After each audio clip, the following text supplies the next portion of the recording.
भक्तों, ओम नमः शिवाय। श्री शिवाय नमस्तुभ्यम। जय श्री महाकाल। जी हाँ भक्तों, क्या आपके जीवन में भी पति और पत्नी जो हैं, जो लोग सुन रहे हैं, आपके जीवन में भी बहुत ज़्यादा झगड़ा होता है? आप लोग बहुत ज़्यादा परेशान रहते हो कि आखिरकार इतना झगड़ा, इतनी मारपीट और ये केस तक हो जाता है, ठीक ना, कि केस हो जाता है, तलाक होने तक की नौबत आ जाती है, घर में कलेश रहता है, ठीक ना। बहुत ही ज़्यादा दिक्कत, बहुत ही ज़्यादा परेशानियाँ हैं, रिश्ते टूटने की कगार में आ गए हैं और आपको समझ में नहीं आ रहा कि आखिर ऐसा क्यों हो रहा। तो आज का ये उपाय आपके लिए है।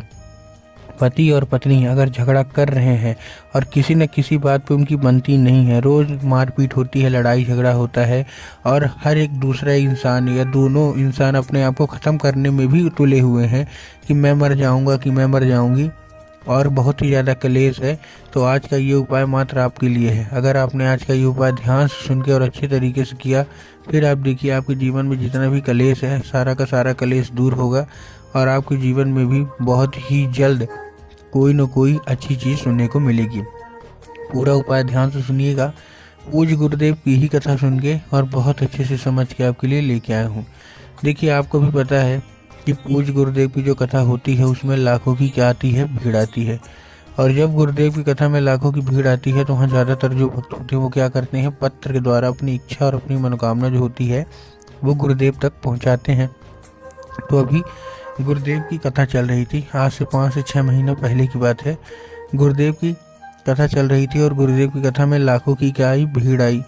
अब जब गुरुदेव की कथा में लाखों की भीड़ आई तो वहाँ ज़्यादातर जो भक्त थे उन्होंने क्या किया, पत्र के द्वारा अपनी इच्छा और पत्र के द्वारा अपनी मनोकामना जो थी वो गुरुदेव तक पहुंचाई। अब जब गुरुदेव के पास पत्र पहुंचा और गुरुदेव ने पत्र पढ़ा तो वहाँ गुरुदेव ने देखा कि ज़्यादातर जो भक्त हैं उनकी क्या है, केवल और केवल एक ही इच्छा और एक ही मनोकामना है, क्या, कि गुरुदेव हमारा घर में बहुत ही ज़्यादा लड़ाई झगड़ा होता है। किसी कोई पत्नी मतलब पत्र लिख रही, कहीं कोई पति पत्र लिख रहा। यही था कि गुरुदेव हमारे जीवन में बहुत ज़्यादा कष्ट है, हमारे घर में बहुत ज़्यादा लड़ाई झगड़ा होता है, मारपीट होती है, घर में बहुत ही ज़्यादा कलह का माहौल है, हमारे समझ में कुछ नहीं आ रहा, कृपया करके कोई उपाय बता दें ताकि हमारे जीवन से कलह दूर हो जाए और हमारा परिवार भी सुख शांति से बीते। हमने क्या कुछ नहीं किया, एक दूसरे को चाहते हैं लेकिन फिर भी लड़ाई होता है, छोटी छोटी बात में लड़ाई होता है, छोटी छोटी बात में झगड़ा होता है, ससुराल और मायका दोनों इकट्ठा हो जाते हैं, वो दोनों भी शामिल हो जाते हैं, कृपया करके कोई उपाय बता दें। अब जब गुरुदेव ने ये पत्र देखा तो उनको लगा कि चलो अब इनको उपाय बता दें। तब गुरुदेव ने 2 से 3 उपाय बता दिए और कहा केवल और केवल ये उपाय कर लेना, जो भी दिक्कत है, जो भी समस्या है, सारी की सारी समस्याएं जो हैं वो दूर होंगी ही होंगी। अब जब गुरुदेव ने उपाय बताया तो लोगों ने जा जाके इस उपाय को घर में करना शुरू कर दिया। अब जैसे ही लोगों ने जा जाके इस उपाय को घर में करना शुरू कर दिया, वही लोग गुरुदेव की कथा में मात्र 1 से 1.5 महीने के बाद वापस आए। अब जब वही लोग गुरुदेव की कथा में वापस आए तो उन्होंने क्या किया, फिर से एक बार गुरुदेव को पत्र लिखा। लेकिन ये वाला जो पत्र था ये गुरुदेव को धन्यवाद के रूप में पत्र था कि गुरुदेव धन्य हो आपका, आपके द्वारा बताया गया उपाय हमने कर लिया है, हमारी सारी इच्छा सारी मनोकामना जो है वो पूरी हो गई है, आपका कोटि कोटि धन्यवाद। हमारा जो बच्चा था ठीक, वो भी ठीक है, हमारा जो रिश्ता था वो भी ठीक है, आपका कोटि कोटि धन्यवाद। तो देखिए, जो लोग भी मेरी आवाज़ अभी सुन रहे हैं ना, अगर आपको भी जानना है कि आखिर ऐसा कौन सा उपाय है जिसको करने मात्र से इच्छा मनोकामना तुरंत पूरी हो जाती है, तो चलिए हम बताते हैं आपको आज की इस वीडियो के माध्यम से कि आपको करना क्या है। तो बस उपाय ध्यान से सुन के अच्छे से करिएगा ज़रूर। लेकिन उसके पहले चैनल पर अगर पहली बार आए हैं और आवाज़ मेरी पहली बार सुन रहे हैं तो वीडियो कर दें लाइक और चैनल को भी कर लें सब्सक्राइब, ताकि पूजनीय पंडित प्रदीप जी मिश्रा के रोज़ नए नए उपाय जो कि मैं उनकी कथा से सुनता हूँ, श्रवण करता हूँ, सबसे पहले मैं आपको प्राप्त करा सकूँ। ठीक, तो देखिए, जो हमारा सबसे पहला उपाय है, इस उपाय में आपको करना क्या है। इस उपाय में देखिए, ध्यान से सुनिएगा, ये बहुत ही बड़ा उपाय मैं आपको बता रहा हूँ। आपको चाहिए 2 मूंग के दाने। किसके चाहिए? मूंग के दाने चाहिए। ठीक, अच्छे हरे होने चाहिए, कहीं से भी कटे फटे बिल्कुल भी नहीं होना चाहिए। अब पति और पत्नी दोनों को ही ये उपाय करना है। ठीक, तो 2 मूंग के दाने ले लिए। मूंग के दाने लेने के साथ साथ आपको जाना कहाँ है, सबसे पहले आपको 1 लोटा जल भी है, मैं बताऊंगा कहाँ जाना है, लेकिन 1 लोटा जल। अब जो 1 लोटा जल है, आपको ध्यान रखना है कि जो 1 लोटा जल है वो तांबे के लोटे में जल होना चाहिए। ठीक, क्या होना चाहिए? तांबे के लोटे में जल होना चाहिए। बहुत सारे लोग गलतियाँ क्या करते हैं कि वो स्टील के लोटे में ले लेते हैं, जो कि गलत है। तो आपको स्टील के लोटे में नहीं लेना, आपको तांबे के लोटे में लेना है। ठीक, ले लिए तांबे के लोटे में जल। अब तांबे के लोटे में जल के साथ साथ और क्या चाहिए?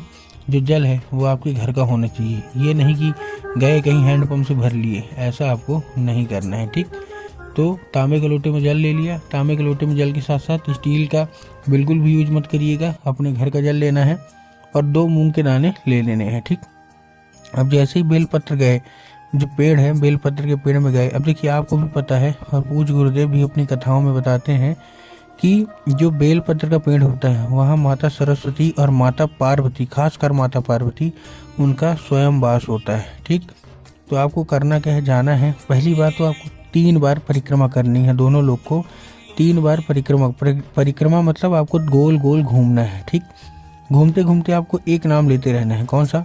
कुंदकेश्वर महादेव, कुंदकेश्वर महादेव, कुंदकेश्वर महादेव, ऐसा करके घूमते रहना है। घूमते रहने के बाद जो बेलपत्र के पेड़ के नीचे के जो भी आपको कंकड़ दिख जाए, कंकड़ मतलब छोटे से छोटा भी कंकड़ दिख जाए, छोटे से छोटा भी पत्थर दिख जाए, कुछ भी दिख जाए, तो उसी कंकड़ को शंकर मान के, ध्यान से सुनिएगा, बहुत ही बड़ा उपाय मैं आपको बता रहा हूँ। बेलपत्र के पेड़ के नीचे जो भी आपको कंकड़ दिख जाए तो उसी कंकड़ को शंकर मान के सबसे पहले दोनों लोग अलग अलग 2 कंकड़ लीजिएगा। दोनों में पहले आपको जल अर्पित करना है, वही कुंदकेश्वर महादेव का ही नाम लेते लेते, और साथ में आपको क्या करना है? वो जो मूंग का दाना है ना, वो भी अर्पित कर देना है। और जो भी इच्छा होगी, जो भी आपके अंदर मनोकामना होगी, सारा का सारा आपको बोल देना है। 1 से 1.5 महीना देखिएगा, आपकी ज़िंदगी में जितना भी ज़्यादा मतलब वो चल रहा है कि बहुत ज़्यादा लड़ाई झगड़ा क्या कुछ, सब का सब खत्म हो जाएगा। ये था पहला उपाय। अब हम आपको दूसरा उपाय भी बता देते हैं। इस उपाय में आपको चाहिए कच्चा दूध। क्या चाहिए? कच्चा दूध। ये भी ध्यान से सुन लीजिएगा, आपको कच्चा दूध चाहिए। कच्चा दूध के साथ साथ आपको और क्या चाहिए? जैसे आपने कच्चा दूध लिया, कच्चा दूध आपको लेके कहाँ पहुँच जाना है? बरगद के पेड़ के नीचे। कहाँ पहुँच जाना है? बरगद के पेड़ के नीचे। किसी भी सोमवार चले जाइए, दोपहर लगभग 12 बजे चले गए। अब चले जाने के बाद आपको करना क्या है? आपको केवल और केवल जैसे ही आपने पहुँचे बरगद के पेड़ के नीचे, आपको क्या करना है?